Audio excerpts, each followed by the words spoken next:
Hi guys, and welcome back to my channel. Today I wanted to talk about next year, and specifically next year's Panda palette. I have a little bit of an idea of what I want to do for next year. Like, we're getting towards the end of October, beginning of November, so it's kind of that time where we really start thinking about that, really start to make up our plans. And like this year I've really been loving doing my Panda's eyeshadows. So I've definitely decided to do that again next year. It helps me like set some of my palettes up to be worked on easier in a Panda palette in the upcoming years, and at the same time like it makes sure that I use more like shades, more different palettes and everything, which is just really nice to work with. I've also been doing the whole collection project pan this year. And at the start of the year I threw in too many eyeshadows, which kind of threw me off from what I've been able to do on these other projects a little bit, I feel like.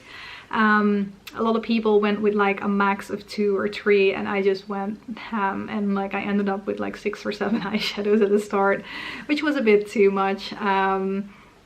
So we're kind of starting to think about how we can turn that project into something that is like enjoyable for everybody to do. So it might look slightly different next year, but it looks like we might be doing something similar to that whole collection project pan, with kind of the roulette style.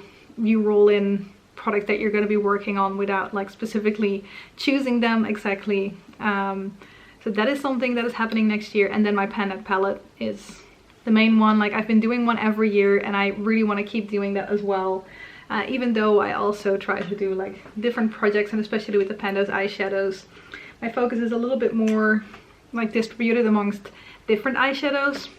But like even this year I feel like I've still been able to make some good progress on my Panda palette. I'm hoping I can finish most of it off, and next year I want to do the same and work on something alongside my Panda's eyeshadows.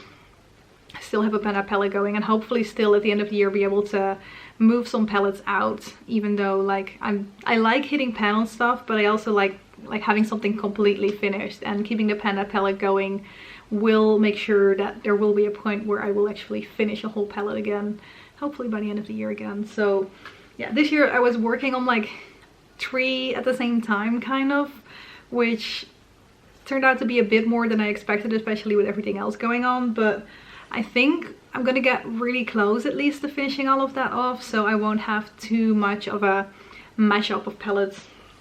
So I've come up with a few palettes here that I'm considering, and I'd like to get you guys' opinions as well. I feel like I've been talking too long without actually showing you guys anything. So I've got a few like significantly like smaller ones, so it would be more of a mini Panda palette type situation, and I've got a palette that I think I should be able to work through in a year as well. So just going through them, like first of all this one, and I think I showed that one last year as well. This is the Bourjois Smoky Eyes trio. Oops, and that was the applicator. So there's just 3 like really neutral brown shades in here, like a lighter one that would be a nice highlight shade or like lid shade, a crease transition shade, and like a darkening up shade. Like nice enough, will definitely be easy to incorporate this with anything that ends up in my Panda's eyeshadows. But I don't know if this would be too boring, because I like a bit of a challenge, and maybe this will not be like challenge enough. So another like smaller palette as well, but a little bit like more products in here, I think. Let's see, like the big ones are like 2.5 grams or 0.08 ounces. And the smaller ones are 1.5 grams, which is 0.05 ounces. And for this one, this is 4.5 grams in total.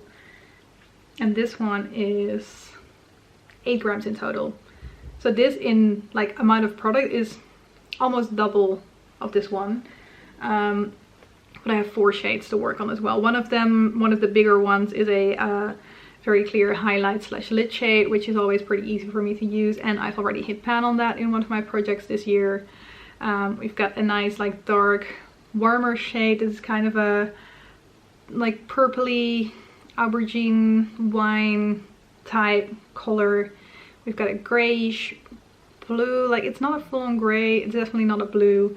And then we've got this like aqua, like green bluish type color.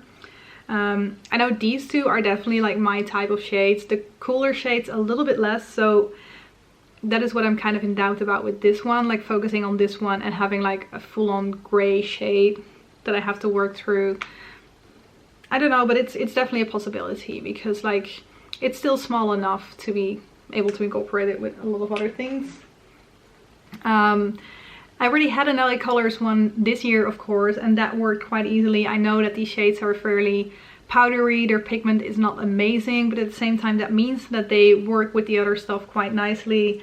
But this one, in comparison to the one that I had this year, I still have, like this year was a pretty neutral palette, like some orange, yellow, browns, and a purple.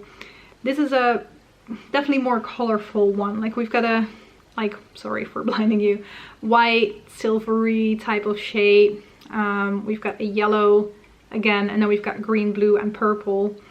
And the greens and the blues are also a little bit less my thing, but I do know that these are not like too like big or pigmented, at least if I compare it to my palette that I've been working on this year. So this will be easy enough to work with, like looking at the type of product it is as well. This is 7.5 grams in total, so a little bit smaller than this one, but still like bigger than this one.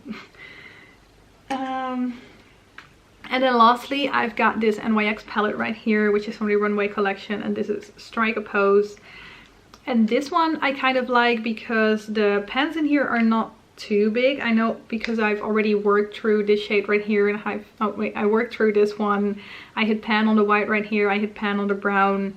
These are getting a little bit more powdery as well, so it's like probably easy enough to work with. I don't have like a big pan of anything. I've got like quite a bit of neutrals. Like if you look at that palette here in the middle, it's like full on just brown and yellow, which is like really easy to incorporate with anything. I've got like two brighter colors. I've got like a brow bone or inner corner type shade, a warm shade, which I just really like warm shades, and a black, which is a black, but you guys know I'm able to work with black, so I don't really see that as a no-go or anything. I've worked through 2 black shades this year, already starting to work. I'm always starting to work on the 3rd one, so I think that should be doable as well. I'm just trying to see if I can see how much is in here. Okay, well this one is 14 grams, which is definitely more than what's in here, but these ones will be more powdery than what's in here. Plus I already finished something off and I have hit pan in some stuff, so I feel like this one should be pretty doable still, and that will mean that I have kind of a bigger palette and something more to play with alongside my Pandas eyeshadows, because if I happen to end up with like 3 darker shades or 3 browns or whatever in my Pandas eyeshadows, then at least I've still got some like nicer colors instead of just more neutrals or cool shades that maybe are not as much my thing. Like I will have enough variety in this one to make it like interesting for me no matter what my Pandas eyeshadow shades will be. So like I'm not 100% sure, like I'm kind of like maybe gravitating most towards this one, but at the same time I know that this one is a bit bigger, so that is kind of what's making me doubt, like should I go with this one or should I try to make it a little bit more easy on myself and go with like one of these smaller ones. And at the same time, going too easy, like we don't want it to be boring either. Like it's fun if it's still a little bit of a challenge, and that will definitely be the case when I use this one. So yeah, that's kind of what my thoughts are for my Panda palette at the moment. For palettes that I'm considering that I think I should be able to work alongside, like I've got bigger palettes as well, but I feel like that might be a little bit too much to ask for myself when I'm also doing a Pandas eyeshadows. I feel like these are small enough to try and incorporate, and like interesting enough depending on how you look at it as well. Like it's not all just one shade, except for like the Bourjois, but they're neutral shades. So yeah, I'd love to hear what you guys think. Do you agree that like maybe this one could be the most fun to work with, or do you think I should go with like a smaller one and do like smaller palette updates as well, or incorporate them with my Pandas eyeshadows? Let me know. I'm curious to hear what you guys think. And yeah, that is it for today. Thank you guys very much for watching, and looking forward to you guys' feedback and ideas, and I hope to see you in one of my next videos. Bye bye.